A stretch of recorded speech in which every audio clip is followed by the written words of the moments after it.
here to take you on a journey through the childhood, worldview, ethical dilemmas of Dietrich Bonhoeffer. This man lived a life of devotion, first to Germany and his family, until World War II, when he became devoted to fighting injustice. We hope you enjoy following us along on this journey of Dietrich Bonhoeffer. Dietrich Bonhoeffer was born in 1906 to Paula and Karl Bonhoeffer. He had 7 siblings, including a twin sister, Sabina. There he is in the circle. One major factor that happened during his early childhood years that really shook his family and influenced his upbringing was the death of his brother Walter in World War I. So growing up, their family was a very musical family. They would sing songs, sing hymns, and play the piano and other instruments whenever there would be a celebration. And there he is playing with some of his family members at Christmas. So growing up, Dietrich Bonhoeffer's parents had a large influence upon his worldview and his thinking. His mother was a devout Christian, and she taught her children the Bible, hymns, Bible stories, and whatnot growing up. Her mother was actually Karl Alfred von Hase, who was the chaplain of Kaiser William II, and her grandfather was a devout and renowned church historian named Karl August von Hase. Her love for the church and for the word was shared with all of her children, though their Christianity did look very different than the typical German Lutheran in the early 20th century.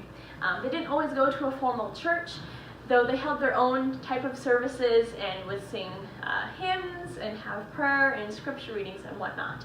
And his mother's faith deeply impacted his own and would lead him into the life that he would later have. On the other hand, Karl Bonhoeffer, his father, was a noted neurologist and professor of psychiatry at the University of Berlin, as well as being the director of the psychiatric and neurological clinic at the Schreet Hospital complex in Berlin. He taught and raised his children to have a respect and love for discipline, self-control, and a real independence, and this would become evident later in Dietrich Bonhoeffer's life. Alright, so just to talk a little bit about his worldview. So Bonhoeffer's worldview was affected by the African-American church in New York. He was interested in how the blacks were treated differently from the whites in America, since there were still lynchings going on at that time. Bonhoeffer was fascinated by the way they worshipped, and he claims that this church was the first time he actually heard the gospel. Bonhoeffer's view of salvation differed from those of evangelical views because he embraced a different view of truth and language. In 1931, there was a conversion of him, but he rarely spoke about that. In summary, Bonhoeffer's theology can best be described as neo-Orthodox, meaning he spoke mainly of Christian traditional language of the Bible, the creeds, and Orthodox Protestant theology. Let's talk about World War II. Alright, so we're going to lead you through the timeline now and the main points that happened with Dietrich Bonhoeffer in World War II. So in 1933, Hitler becomes chancellor, and Bonhoeffer attacks Hitler over the radio, and he is cut off. In 1939, Bonhoeffer leaves to the U.S. and returns to Germany shortly after. 3 weeks after landing in the U.S., Bonhoeffer realizes he made a mistake and should be in Germany suffering with his people. From 1940 to 1941, Bonhoeffer is forbidden to speak and write. And then in 1943, Bonhoeffer is arrested. Here he is arrested for treason and intensely investigated. Yeah, so kind of similar how Tori talked about how he really believed that he should be suffering with his people. A major part of his theology came from Romans 8, which talks about how we are to suffer with those who suffer, mourn with those who mourn, and rejoice with those who rejoice. And this really played into the way he thought and the way he faced the ethical dilemmas and how he handled those. And so one part that he was really confronted with was the question of if he was going to be obedient to his country and remain an honest man, though completely ignore the plight of the Jews, or if he was going to help take down the Nazi government and horrible acts that they had been committing, though at the price of a clean conscience.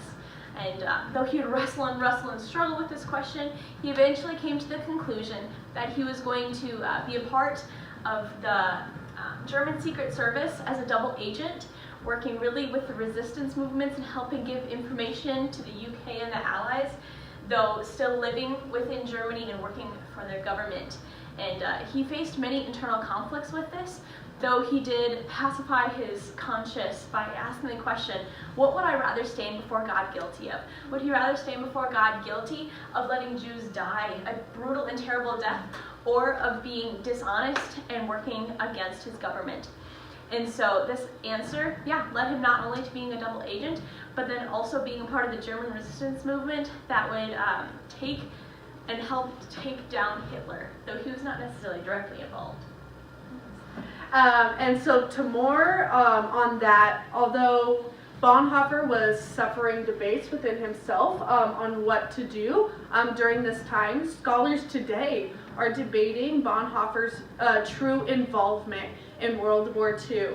There are some scholars that believe that he was directly involved with the planning of taking over the Nazi regime, and Hitler specifically, while there are others, like Bonhoeffer scholar Dr. Lawrence, right here in Minnesota, who believe he had a more indirect approach.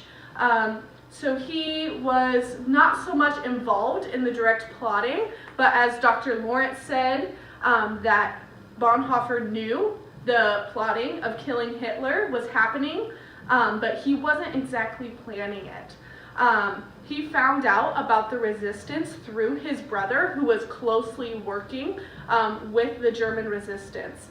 And so while Bonhoeffer, as she said, was in the Secret Service of Germany, he was definitely a double agent. He would get information while working in the Secret Service and give it to British troops, as well as those in the German resistance looking to fight against Hitler. And so just to kind of clarify exactly what his role was, according to the Holocaust Encyclopedia, there were kind of two different operations going on here. There was the operation to take over the Hitler regime, and then there was a separate operation called Operation 7, which was all about getting Jews out of Germany so they would stop facing persecution and death.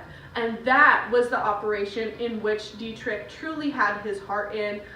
He wasn't so much involved in killing Hitler, but most importantly, saving the Jews.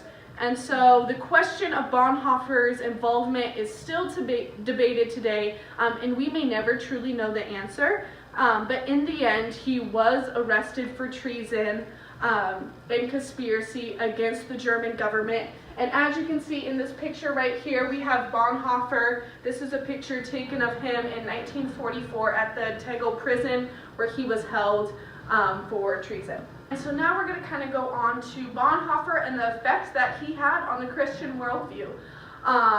And technically, Bonhoeffer's works weren't actually translated to English until around the 1960s, according to scholar Dr. Lawrence. And so his impact on the Christian community in the U.S. specifically occurred much later than his actual actions and death had occurred. In 1933, Dietrich had released an essay called The Church and the Jewish Question. The Holocaust Encyclopedia notes three main points in this essay. The first is that Bonhoeffer called the church to question injustice. Secondly, he said that the church has an obligation to help victims of injustice.